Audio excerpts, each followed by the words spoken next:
तू ही शिव है तू ही शंकर, अजर अमर अविनाशी है। महाकाल उज्जैन विराजे, विश्वनाथ तो काशी है। हर हर महादेव, जय भोलेनाथ। आज की वीडियो में आप रसपान करेंगे श्रावण मास महात्म के 23वें अध्याय की कथा का। उम्मीद है कि आप सभी ने पिछले अध्यायों को भी जरूर सुना होगा। यदि अभी तक आपने उन अध्यायों को नहीं सुना है तो कृपया चैनल पर जाकर उन अध्यायों को भी जरूर सुनिएगा। श्रावण मास महात्म के 23वें अध्याय की कथा में भगवान शिव कृष्ण जन्माष्टमी व्रत का वर्णन कर रहे हैं। भगवान शिव कहते हैं, हे सनत कुमार, श्रावण मास में कृष्ण पक्ष की अष्टमी को वृष के चंद्रमा में अर्धरात्रि में इस प्रकार के शुभ योग में देवकी ने वसुदेव से श्री कृष्ण को जन्म दिया। सूर्य के सिंह राशि में प्रवेश करने पर इस श्रेष्ठ महोत्सव को करना चाहिए। सप्तमी के दिन अल्प आहार करें। इस दिन दंत धावन करके उपवास के लिए नियम का पालन करें और जितेंद्रिय होकर रात में शयन करें। जो मनुष्य केवल उपवास के द्वारा कृष्ण जन्माष्टमी का दिन व्यतीत करता है वह 7 जन्मों में किए गए पापों से मुक्त हो जाता है। इसमें संदेह बिल्कुल भी नहीं है। पापों से मुक्त होकर गुणों के साथ जो वास होता है उसी को सभी भोगों से रहित उपवास जानना चाहिए। अष्टमी के दिन नदी आदि के निर्मल जल में तिलों से स्नान करके किसी उत्तम स्थान में देवकी का सुंदर सूतिका ग्रह बनाना चाहिए और जो अनेक वर्ण के वस्त्रों, कलशों, फलों, पुष्पों तथा दीपों से सुशोभित हो और चंदन तथा अगरू से सुवासित हो।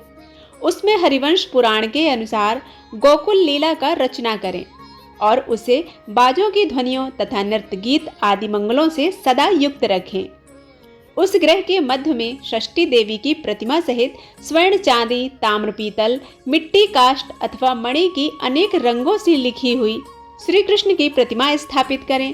वहां 8 शल्य वाले पलंग के ऊपर सभी शुभ लक्षणों से संपन्न प्रसूतावस्था वाली देवी की मूर्ति रखकर उन सबको एक मंच पर स्थापित करें और उस पर्यक में अर्थात पलंग पर स्तनपान कराती हुई सुप्त बाल रूप श्री कृष्ण को भी स्थापित करें।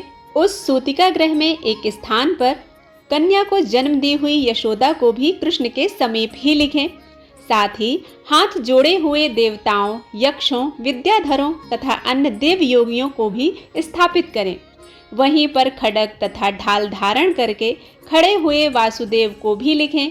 इस प्रकार कश्यप के रूप में अवतरित वसुदेव जी, अदिति स्वरूपा देवकी की शेषनाग के अवतार बलराम, अदिति के ही अंश से प्रादुर्भाव यशोदा, दक्ष प्रजापति के अवतार, नंद ब्रह्मा के अवतार गर्गाचार्य, सभी अप्सराओं के रूप में प्रकट गोपिका वृंद, देवताओं के रूप में जन्म लेने वाले गोपगण, कालनेमी स्वरूप कंस, उस कंस के द्वारा ब्रज में भेजे गए वृषासुर, वत्सासुर, कुवलयापीड़, केशी आदि असुर, हाथों में अस्त्र लिए हुए दानव तथा यमुना दह में स्थित कालिया नाग, इन सबको वहां चित्रित करना चाहिए।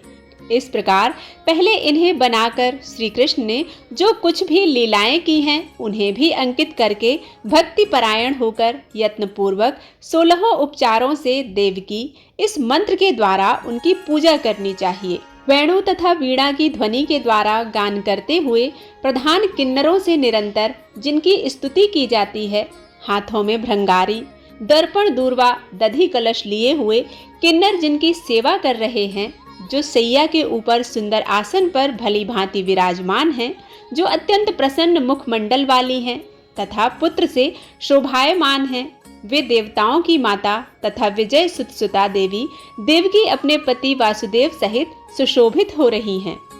उसके बाद विधि जानने वाले मनुष्य को चाहिए कि आदि में प्रणव तथा अंत में नमः से युक्त करके अलग अलग सभी के नामों का उच्चारण करके सभी पापों से मुक्ति के लिए देवकी, वसुदेव, वासुदेव, बलदेव, नंद तथा यशोदा की पृथक पृथक पूजा करनी चाहिए। उसके बाद चंद्रमा के उदय होने पर श्री हरि का स्मरण करते हुए चंद्रमा को अर्घ्य प्रदान करें। अर्घ्य प्रदान करते समय इस प्रकार से कहना चाहिए, हे क्षीर सागर से प्रादुर्भूत, हे अग्निगोत्र में उत्पन्न, आपको नमस्कार है। हे रोहिणी कांत, मेरे इस अर्घ्य को आप स्वीकार कीजिए। देवकी के साथ वासुदेव, नंद के साथ यशोदा, रोहिणी के साथ चंद्रमा और श्री कृष्ण के साथ बलराम की विधिवत पूजा करके मनुष्य कौन सी परम दुर्लभ वस्तु को नहीं प्राप्त कर सकता है। कृष्ण जन्माष्टमी का व्रत 1 करोड़ एकादशी व्रत के समान होता है। इस प्रकार से उस रात पूनम करके प्रातः नवमी तिथि को भगवती का जन्म महोत्सव वैसे ही मनाना चाहिए जैसे श्री कृष्ण का हुआ था। इसके बाद भक्ति पूर्वक ब्राह्मणों को भोजन कराना चाहिए और उन्हें जो जो अभीष्ट हो गौधन आदि प्रदान करना चाहिए। उस समय यह कहना चाहिए, श्री कृष्ण मेरे ऊपर प्रसन्न हो। गौ तथा ब्राह्मणों का हित करने वाले आप वासुदेव को नमस्कार है। शांति हो, कल्याण हो, ऐसा कहकर उनका विसर्जन कर देना चाहिए। उसके बाद मौन होकर बंधु बांधवों के साथ भोजन करना चाहिए। इस प्रकार जो मनुष्य प्रत्येक वर्ष विधान पूर्वक कृष्ण तथा भगवती का जन्म महोत्सव मनाता है वह यथोक्त फल प्राप्त करता है। उसे पुत्र संतान, आरोग्य तथा अतुल सौभाग्य प्राप्त होता है। वह इस लोक में धार्मिक बुद्धि वाला होकर मृत्यु के बाद वैकुंठ लोक को जाता है। हे सनत कुमार, अब उसके उद्यापन का वर्णन करूंगा, उसे भी आप ध्यान पूर्वक सुनिएगा। इसे किसी पुण्य दिन में विधि पूर्वक करें। 1 दिन पूर्व 1 बार भोजन करें और रात में हृदय में विष्णु का स्मरण करते हुए शयन करें। इसके बाद प्रातःकाल संध्या आदि कृत्य संपन्न करके ब्राह्मणों से स्वास्ति वाचन कराएं और आचार्यों का वरण करके ऋत्विजों की पूजा करें। इसके बाद वित्त साठ से रहित होकर 1 पल अथवा उसके आधे अथवा उसके भी आधे पल स्वर्ण की प्रतिमा बनवानी चाहिए और इसके बाद रचित मंडप में मंडल के भीतर ब्रह्मा आदि देवताओं की स्थापना करनी चाहिए।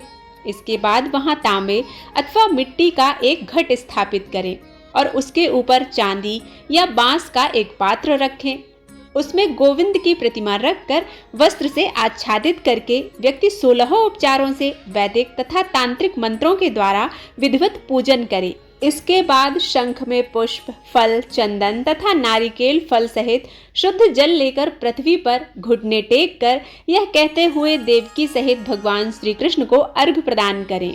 कंस के वध के लिए, पृथ्वी का भार उतारने के लिए, कौरवों के विनाश के लिए तथा दैत्यों के संहार के लिए आपने अवतार लिया है। हे हरे, मेरे द्वारा प्रदत्त इस अर्घ्य को आप देवकी सहित ग्रहण करें। इसके बाद बुद्धिमान को चाहिए कि चंद्रमा को पूर्वोक्त विधि से अर्घ्य प्रदान करें। पुनः भगवान से प्रार्थना करें, हे जगन्नाथ, हे देवकी पुत्र, हे प्रभु, हे वसुदेव पुत्र, हे अनंत, आपको नमस्कार है। भव सागर से मेरी रक्षा कीजिए।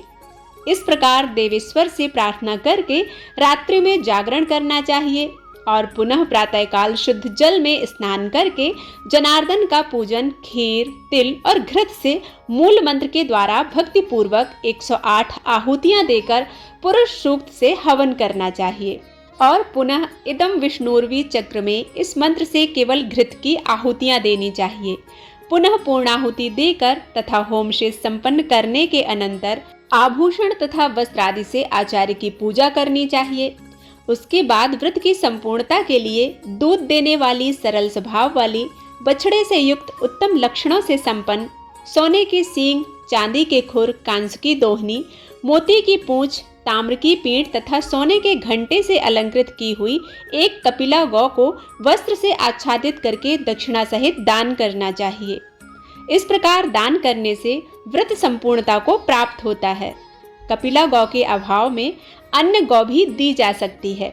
इसके बाद ऋत्विजों को यथायोग्य दक्षिणा प्रदान करें। इसके बाद 8 ब्राह्मणों को भोजन कराएं और उन्हें भी दक्षिणा दें। पुनः सावधान होकर जल से परिपूर्ण कलश ब्राह्मणों को प्रदान करें और उनसे आज्ञा लेकर अपने बंधुओं के साथ भोजन करें। हे ब्रह्मपुत्र, इस प्रकार व्रत का उद्यापन कृत्य करने पर वह बुद्धिमान मनुष्य उसी क्षण पाप से रहित हो जाता है और पुत्र पौत्रों से युक्त तथा धन धान्य से संपन्न होकर बहुत समय तक सुखों का उपभोग कर अंत में वैकुंठ को प्राप्त करता है। इस प्रकार श्री स्कंद पुराण के अंतर्गत ईश्वर सनत कुमार संवाद में श्रावण मास महात्म्य कृष्ण जन्माष्टमी व्रत कथन नामक 23वां अध्याय पूर्ण होता है। उम्मीद है कि यह वीडियो आप सभी को पसंद आया होगा। यदि पसंद आता है तो लाइक करना मत भूलिएगा। मिलते हैं एक नई कथा के साथ, तब तक के लिए ओम नमः शिवाय।